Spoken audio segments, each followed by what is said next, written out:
Nilai adikku sangat aneh. Aku dapat nilai 600. Dia dapat 610.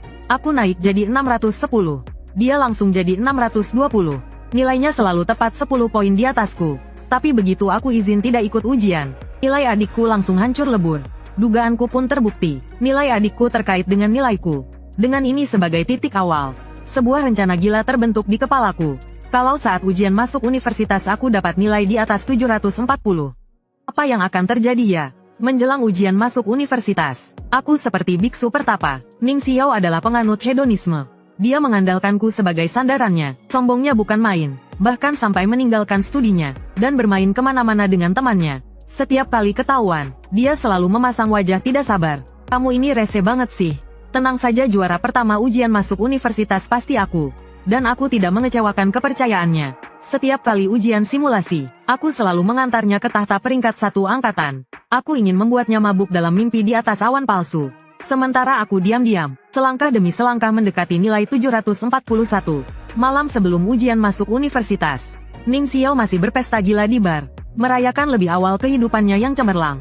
Sedangkan aku tidur lebih awal, mengumpulkan energi. Keesokan harinya berdiri di luar ruang ujian. Aku menarik napas dalam-dalam. Ini satu-satunya kesempatanku untuk menyingkirkannya. Ujian 2 hari setelahnya, aku seperti mendapat bantuan dewa. Soal-soal itu seperti teman lama yang bertemu kembali. Setiap langkah penyelesaian mengalir lancar dari penaku. Selesai ujian dan keluar ruangan, Ning Xiao orang pertama yang mencegatku.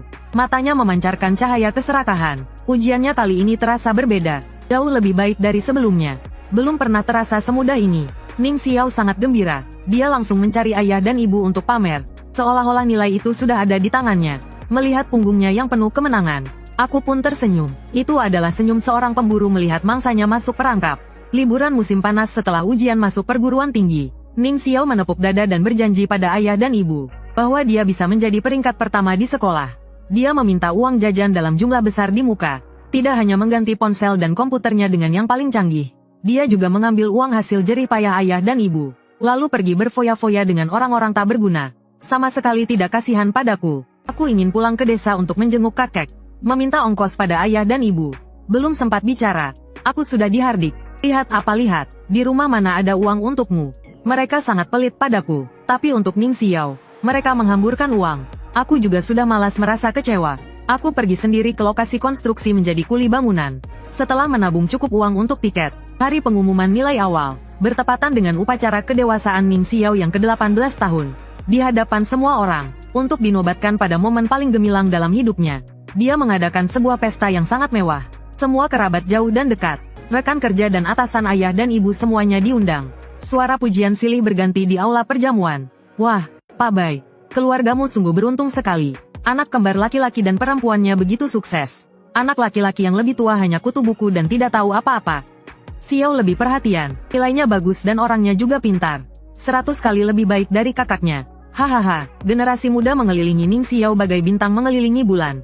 Kamu pasti akan menerima surat penerimaan dari universitas terbaik. Menggandeng pacar tampan, benar-benar pemenang sejati. Cepat-cepat, kita akan menyaksikan momen bersejarah kelahiran sang juara. Ning Xiao mengenakan gaun mewah yang dibuat khusus, seperti seekor merak yang sombong.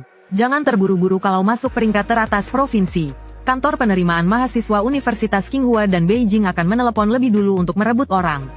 Benar saja telepon berdering, tapi bukan untuknya, melainkan untukku. Di bawah tatapan kaget semua orang, aku menjawab satu persatu panggilan telepon. Halo, kantor penerimaan mahasiswa Universitas Qinghua. Beasiswa dalam jumlah besar. Terima kasih, akan aku pertimbangkan dengan serius. Mata Ning Xiao hampir melotot keluar, menatap tajam ponselnya sendiri yang tidak berbunyi sama sekali. Dia berusaha menjaga gengsinya, sambil menggertakkan gigi dia memaksakan diri untuk berkata, yang terbaik selalu datang terakhir.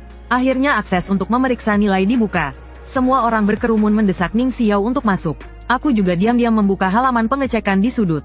Meskipun aku sudah sangat percaya diri, tapi saat tiba waktunya memeriksa nilai, telapak tanganku tetap sedikit berkeringat. Ibu berbalik dan bertanya padaku lebih dulu. Dengan nada santai, berapa nilaimu? Aku menunjukkan layar ponselku kepada semua orang. Dengan nada tenang, 741. Semua orang seketika menjadi gempar. Aku menahan sekuat tenaga kegembiraan luar biasa di dalam hatiku. Dengan wajah tanpa ekspresi, berhasil. Aku benar-benar berhasil. Ibu tertegun sejenak, hanya mengangguk sekadarnya, bahkan tidak melirikku lagi. Langsung berbalik dan menghampiri Ning Xiao. Cepat nilai Xiao pasti lebih tinggi. Ning Xiao dikerumuni begitu banyak orang hingga tidak ada celah. Tidak ada tempat untuk bersembunyi. Dengan jari gemetar dia menekan tombol konfirmasi. Detik berikutnya wajahnya menegang. Ekspresinya campur aduk seperti abis menelan lalat. Di layar terpampang 3 angka merah menyala 751 jurusan IPA. Suara Ning Xiao ikut bergetar. Suasana sekitar hening mencekam. Ada seorang kerabat jauh yang tidak tahu apa-apa. Masih saja memujinya membabi buta. Xiao memang lebih hebat dari kakaknya. Nilainya pas 10 poin lebih tinggi. Benar-benar anak ajaib. Seorang paman di tengah kerumunan dengan ragu mengangkat tangan. Memecah suasana canggung. Anu kalau aku tidak salah ingat. Nilai sempurna ujian masuk universitas sepertinya hanya 750 kan. Suasana seketika membeku. Ning Xiao panik. Keringat dingin. Merusak riasan cantiknya hingga luntur berantakan. Ini pasti kesalahan sistem. Terlalu banyak orang yang mengecek nilai. Dia menggilami refresh halaman itu terus-menerus. Jarinya hampir menghancurkan layar. 1 kali, 2 kali, 3 kali angka sialan 751 itu seperti paku. Menancap kuat di kolom nilai total. Apa mungkin ini masalah cache ponsel? Atau coba cek pakai ponsel lain? Ning Xiao seperti menemukan secercah harapan. Merampas ponsel orang lain, memasukkan nomor dan mengecek. Hasilnya tetap sama, 751. 1 poin tambahan itu jurusan IPA. Seperti tamparan keras yang mendarat di wajahnya. Tepat pada saat itu, pintu aula perjamuan didorong terbuka. Beberapa polisi berseragam dan staf dari dinas pendidikan berjalan masuk dengan wajah serius. Siapa Ning Xiao? Badan Ujian Pendidikan mendeteksi nilai yang sangat tidak normal. Diduga melakukan peretasan sistem atau kecurangan besar. Silakan ikut kami untuk menjalani pemeriksaan. Kaki Ning Xiao lemas karena ketakutan. Langsung tersungkur di lantai. Wajahnya pucat pasi seperti hantu. Ayah dan ibu melihat situasi ini juga ikut panik. Tapi reaksi pertama mereka bukan menenangkan putri mereka, melainkan secara tidak sadar, mencari kambing hitam. Di tengah kepanikan, ibu tiba-tiba mendorongku ke depan, menunjukku dan berteriak sekuat tenaga. Dia yang melakukannya. Dia iri pada adiknya. Pasti dia yang meretas sistemnya dan mengubah nilainya. Ini tidak ada hubungannya dengan putriku. Pak polisi, tangkap saja dia. Mulai lagi. Inilah orang tuaku. Di saat genting, mereka tidak ragu menjadikanku tameng. Meskipun alasannya konyol dan tidak masuk akal. Meskipun logikanya sama sekali tidak bisa diterima. Asalkan bisa melindungi putri kesayangan mereka. Mengorbankanku bukan apa-apa. Hatiku sudah mati rasa. Justru aku merasa sangat lega. Aku menepis tangan ibu, dan menatap dingin sekelompok badut ini. Aku bukan peretas. Aku adalah peraih nilai tertinggi seprovinsi untuk jurusan IPA. Itu Ning Xiao di sana, yang dapat nilai keajaiban umat manusia. 751. Itu dia. Ayah dengan marah maju untuk menamparku. Aku langsung menahan pergelangan tangannya. Coba saja sentuh aku. Pak polisi ada di belakangku. Aku yang sekarang diperebutkan oleh universitas-universitas ternama. Jadi rebutan media untuk wawancara. Mulai saat ini, di rumah ini, tidak akan ada lagi yang bisa mengendalikanku. Dan tidak akan ada lagi yang bisa menindasku. Pesta kedewasaan yang tadinya untuk pamer ini berubah total menjadi sebuah lelucon. Ning Xiao dibawa pergi untuk penyelidikan lebih lanjut. Menyisakan kekacauan di belakangnya. Topik yang terkait langsung trending malam itu juga. Seluruh internet heboh nontonin drama ini. Ngakak, dia serakah banget kayak ular menelan gajah. Ini pasti beli nilai sampai kebablasan. Kalau mau curang bisa pakai otak sedikit nggak? Nilai penuhnya 750, kamu dapat 751. Ini menghina guru yang memeriksa. Atau menghina sistem. Opini publik semua menyudutkan Ning Xiao. Semua orang mengira dia pakai koneksi buat mengubah nilai. Ternyata kelepasan mengubahnya jadi ketinggian. Hasil investigasinya keluar dengan cepat. Lembar jawaban Ning Xiao tidak normal. Entah kenapa bagian pilihan gandanya terscan 1 poin lebih tinggi dari yang lain. Menyebabkan total nilainya jadi berlebihan. Nilainya dinyatakan tidak sah. Tidak ada bukti langsung yang membuktikan dia mengubah lembar jawaban. Demi keadilan, Dinas Pendidikan memutuskan untuk menggunakan soal cadangan. Dan menyuruhnya ujian ulang sendirian. Mendengar harus ujian ulang, Ning Xiao mengamuk di rumah. Nangis-nangis teriak memaksa aku ikut ujian juga. Gak mau. Kalau nggak ada kakak aku nggak mau ujian. Suruh dia ikut bersamaku. Aku mau dia duduk di sebelahku. Permintaan konyol seperti ini tentu saja ditolak. Akhirnya di bawah pengawasan seluruh provinsi. Dia pun mengikuti ujian ulang. Hasilnya seperti yang diduga. Hancur lebur. Ujian ulang total nilainya 157. Bahkan lebih rendah dari hasil ujiannya yang asal-asalan. Dasarnya memang cuma dapat nilai 300-an. Setengah tahun ini cuma sibuk pacaran. Bermimpi jadi peringkat pertama. Buku saja tidak pernah disentuh. Ujian ulang kali ini, langsung membuka kedoknya. Sebelumnya 751.